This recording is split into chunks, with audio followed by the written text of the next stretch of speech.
Hey, I'm Naya. Welcome back to the channel. So I'm very excited for today's video because we're going to be doing part 4, I believe it's 4 now, of things to be mindful of. Now, we're going to switch it up a bit. Today, it's not going to be one of those long videos with just random deck-oriented interactions or anything of the sort. Basically, I'm just gonna talk with you. I'm just gonna chill here with you for a couple minutes and just give you a couple tips that I feel like I try to implement in my gameplay. And we're going to be talking about, as you could probably tell by the title, 5 things or 5 questions you should be asking yourself while you're dueling. And what does that exactly mean? So I came up with 5 things that I constantly try to remind myself of, and I can see people sort of do this when I watch other people play. I can see, and I can, if I talk to them, they talk to me about their thought process. And yeah, it's something that, like I said, I try to implement. I wasn't always successful with it, but yeah, it's something that I still try to do. It's something that I still put all of my thought into because it's legit gonna win you games. So hopefully all of this made sense, and let's just get right into the questions. So the first question that is the most important one probably is, what is public knowledge? Like, what is the public knowledge at that exact point in the match is something that you should be always aware of, because at some point your opponent doesn't have to disclose that to you. I don't know if it's like after the turn ends or something like that. I was never quite aware of that because I always had the courtesy to tell my opponents even though the turn already passed, and most of the time people would do this for me as well.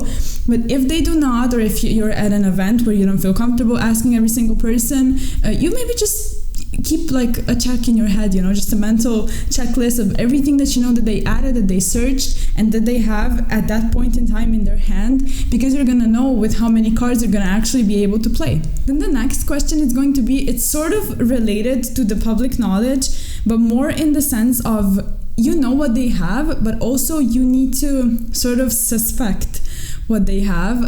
What I mean by this is, if they set up a board that's maybe like setting some things face down, you need to ask yourself, what am I playing into? So a good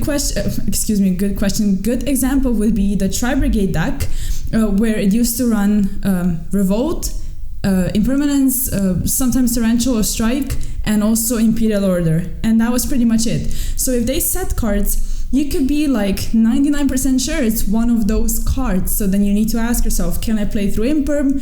Can I play through Torrential? Can I play through things that I know this deck runs and it's something that they might have? And also, does not only just have to be back row, obviously, you need to be mindful of, does this deck run certain hand traps? Could I be playing into Droplet? Do they run Droplet? So just like go through all of the cards that you feel like you might be facing and might be playing into, and then you're gonna sort of tailor your play and your board accordingly. Then the next question, and this is probably the hardest one, and this is the question that I feel like I have the most problem with answering it, and it's basically, what's going to be their follow-up? So what are they going to be able to have? And I'm sorry, I worded this poorly. So I don't have a problem with asking myself this question. I have a problem with building my board according to that, if that makes sense.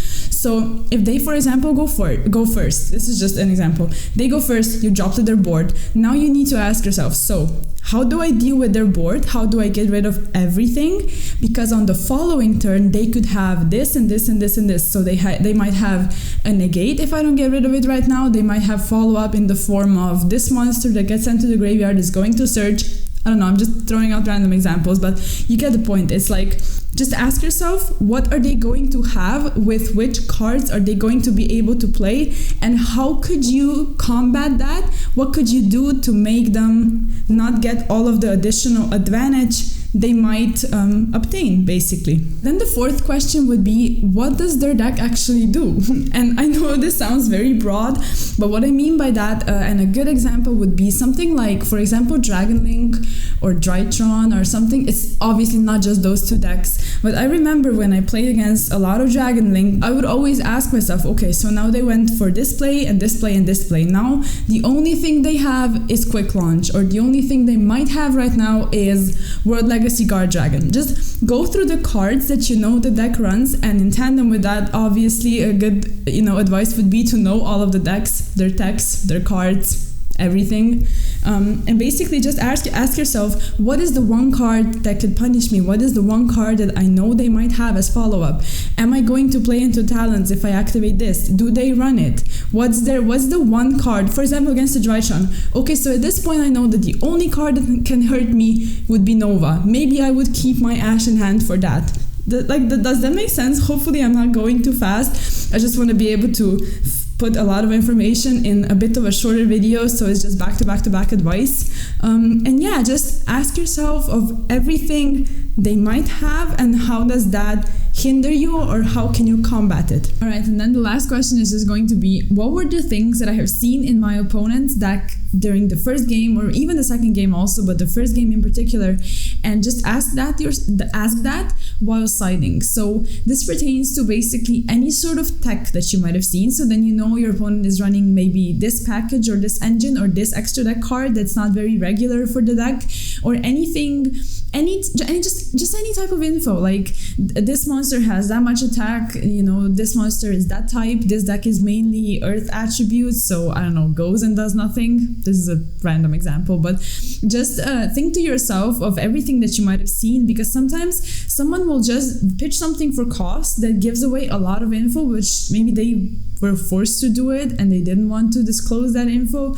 But even if they weren't mindful of that, now you have gained additional information. And I remember, don't want to be too long, but I remember I played at regionals and I played Tri-Brigade with the Fabled version basically, but I was in a simplified game state. I had the Fabled, I could have normaled an attack, but it wouldn't do that much, so I just figured I will wait one more turn. I ended up winning the game, so it was okay, but I didn't want to disclose the info that was the engine I was playing in the deck, because it wasn't that regular at that point, and that was just my choice, to not show my opponent something that I don't want to, basically, and I don't want them to gain any type of advantage. So yeah, that would be the last piece of advice and the last question. All right, and that was basically it. I hope I was like under 10 minutes, because I feel like those videos should be a bit shorter, just short and sweet and full of advice, and hopefully it was helpful. Like that's the only thing I want with these types of videos. I want to help you, because I know that some of this advice helps me as well, and I'm trying to better myself as a player every single day, which obviously I misplay a lot and I do a lot of stupid stuff and I make a lot of mistakes, and with these kinds of things I try to mitigate them as much as I can. So yeah, I hope that makes sense. Hope you enjoyed, and if you did, obviously make sure to give me a like and a sub. Check out Twitch. I went live for the first time. Yeah, it was eventful. I lost a couple times, but it was still fun. So just come there, check it out. I'm gonna stream more and more as the time passes, and yeah, hopefully you enjoyed, and I'll see you in the next one. Peace.